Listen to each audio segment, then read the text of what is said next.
Bonjour Aurélien Valto, soyez les bienvenus ici en effet à Paris-Nord, Villepinte, sur le salon Intermat qui se tient jusqu'à samedi et que nous vous faisons découvrir depuis lundi matin.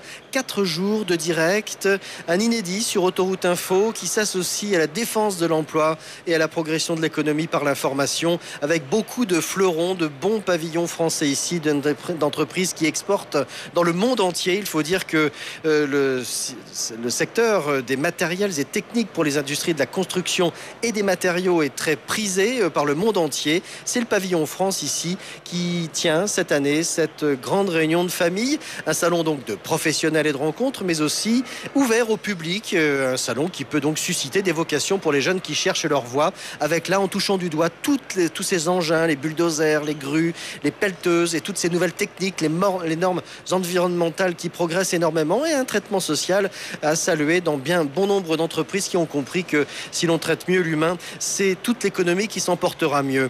Et nous allons également vous faire découvrir cet après-midi cette attractivité de la France, mais avant, nous allons retrouver Florent Collange sur l'une des zones de démonstration. Elles sont immenses ici, à l'extérieur du salon, à Paris-Nord-Villepinte. Et après la grue, après les bulldozers, voici maintenant la découverte des nacelles avec le groupe Olot, qui est spécialiste, société française, des matériels d'élévation de personnes et de charges, construit et commercialise donc une gamme de produits de plus de 60 modèles, des nacelles, des chariots télescopiques, des engins de terrassement, échafaudage, équipements d'événementiel et modules d'étayage. Et Olot Group, une entreprise qui est plus que centenaire, est cotée en bourse de Paris depuis 98 et depuis le 1er janvier performe réellement à la bourse avec 42% de progression. C'est dire que cette entreprise numéro 1 de la nacelle en France et 3e mondiale se porte bien. Donc Florent, vous allez poursuivre cette découverte et vivre ce que les utilisateurs vivent en grimpant en compagnie du président d'Olot dans une nacelle assez remarquable. Effectivement, Philippe, je suis dans l'une des nacelles du groupe Olot et notamment je suis avec le directeur général délégué Alexandre Sobo. Bonjour Alexandre. Bonjour. Alors, on est dans l'une des nacelles proposées par le groupe Olot. Avant qu'on commence à s'élever, justement, c'est Jérôme qui est aux commandes, qui est avec nous, l'opérateur. Présentez-nous un peu, tout d'abord, dans cette nacelle où on se trouve en ce moment. On se trouve dans le panier de la nacelle, donc qui est au bout de la flèche, puisqu'on est sur une machine télescopique.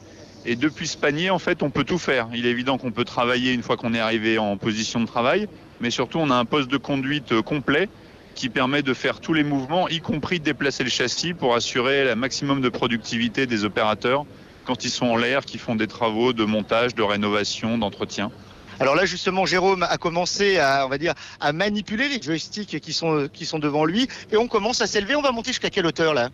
Écoutez, quand on sera tout en haut avec cette machine, on sera à 23 mètres de haut et en position de travail, donc la plateforme sera à 21 mètres.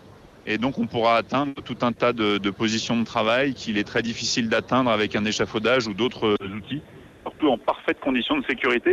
Vous voyez, on est dans un panier entièrement fermé avec une barrière à hauteur de 1,10 m, parfaite sécurité de l'opérateur.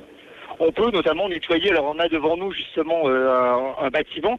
Si on voulait nettoyer les bordures de ce bâtiment, ça serait l'outil idéal. Tout à fait, on se met en position à un bout du bâtiment, on commence à travailler et dès que le travail du position en est fait, on est installé et fini, et ben au lieu d'avoir à redescendre, on déplace progressivement la machine, que ce soit la flèche, que ce soit le panier ou que ce soit le châssis, pour progressivement aller d'un poste de travail à l'autre et faire toute la longueur du bâtiment dans un temps record. Alors ces nacelles, on les retrouve également sur autoroute, notamment pour l'inspection des ouvrages d'art. Donc ces ponts qui enjambent l'autoroute, ça sert notamment pour les nettoyer. Tout à fait.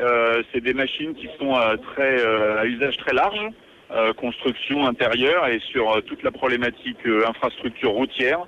C'est essentiellement du contrôle de l'entretien d'infrastructures où on peut approcher par en bas. Il y a même certains modèles dans lesquels on peut descendre du pont pour aller regarder un petit peu en dessous. Alors on va un peu se pencher parce que là on arrive pratiquement en haut, on a pratiquement à 23 mètres là, ça y est, on arrive pratiquement au sommet là. Et oui, je pense qu'il n'y a plus beaucoup à gagner là. Plus beaucoup à gagner. On va se pencher si vous le voulez bien, Alexandre. Dites-nous un peu les différents produits que vous proposez justement, ou les différentes nacelles, que les visiteurs peuvent découvrir sur votre stand. Écoutez, si on fait un ordre de taille, donc derrière vous il y a les machines électriques qui sont ou des machines à mât ou des machines à bras de ciseaux qui servent essentiellement en intérieur, alors suivant l'encombrement et la capacité. Pour faire de l'entretien, de la maintenance industrielle, la gestion de stock dans des entrepôts logistiques ou dans des grandes surfaces. Donc, c'est une petite machine électrique fonctionnant à l'intérieur. Et puis, si on continue le tour, on se tourne de l'autre côté. Vous avez une partie de notre gamme de machines diesel avec des machines articulées et des machines télescopiques.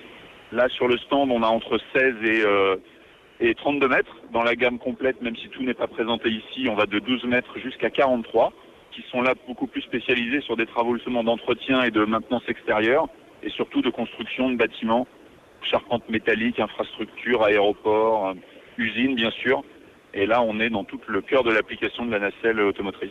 Alors justement, et derrière nous, il y a une nacelle qui nous permettrait de monter un peu plus haut que nous ne sommes, mais c'est une nacelle pour 2 personnes. Donc là, on est 3 avec l'opérateur et vous.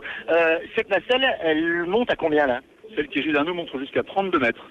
Et effectivement, en fonction des conditions de sécurité et de fonctionnement de la machine, en fait, c'est pas tant le nombre de personnes qui est limité que la charge qu'on peut mettre dans le panier pour respecter les critères de stabilité, résistance à l'effet du vent et à tout l'environnement qui peut être peu favorable à la stabilité de la machine. Et donc, effectivement, en fonction du modèle et de la charge accessible, on peut mettre 1, 2 ou 3 personnes. Alors justement, on a une nacelle, là, nous on est dans une nacelle qui monte à un peu plus de 20 mètres, là on a une nacelle qui monte à peu plus de 30 mètres. Le maximum que l'on peut monter, quelle est la nacelle qui permet d'accéder le plus haut au sein du groupe Olotte? C'est 43 mètres, donc c'est une nacelle télescopique qui est du même type que celle dans laquelle on se trouve, simplement elle peut à peu près permettre d'aller 2 fois plus haut. Est-ce qu'on peut envisager des nacelles dans le futur qui monteront encore plus haut? Ouais, techniquement, tout est possible. Certains de nos confrères ont des machines qui vont un petit peu plus haut que 43 mètres. Après, la vraie question, c'est les conditions de poids, puisque simplement, plus on veut monter haut, plus il faut que la machine soit stable, et donc plus il faut mettre de contrepoids en bas. Donc la machine devient extraordinairement lourde. Et après, vous avez 2 sujets qui sont les conditions de transport. Vous passez en machine qui est avec des transports exceptionnels, donc pour les livrer sur les chantiers, c'est des contraintes et des conditions d'emploi qui sont particulièrement fortes. Et puis après, vous avez la charge à l'essieu, qui fait que sur certains sols, vous avez trop de poids sur une seule roue ou un seul point de contact, et vous pouvez endommager des bitumes, des goudrons, ou vous enfoncer dans des sols un peu meubles, avec tous les risques qui vont avec. Vous parliez des règles de sécurité. Avant de monter, on a été harnaché, on a mis des baudriers. C'est important également quand on utilise ce style de machine, ces nacelles, de respecter les règles de sécurité, notamment pour les opérateurs comme Jérôme ou les personnes qui ont à les utiliser. C'est fondamental en fait. La raison d'être de la nacelle, c'est d'offrir aux gens qui travaillent en hauteur de la sécurité par rapport à d'autres dispositifs qui préexistaient. Donc par conception, la nacelle est sûre. Maintenant, on s'est posé toujours des questions sur qu'est-ce qui pourrait arriver dans le panier. Est-ce que les gens pourraient, quand il y a des soucis techniques, comment on peut au maximum assurer leur sécurité? Et sur des nacelles à bras comme celle-ci, donc articulées ou télescopiques, en fait, le principal danger quand il y a un accident, c'est ce qu'on appelle l'effet boomerang, c'est-à-dire que la machine perd de l'équilibre ou bouge, et ensuite le bras fait boomerang et catapulte.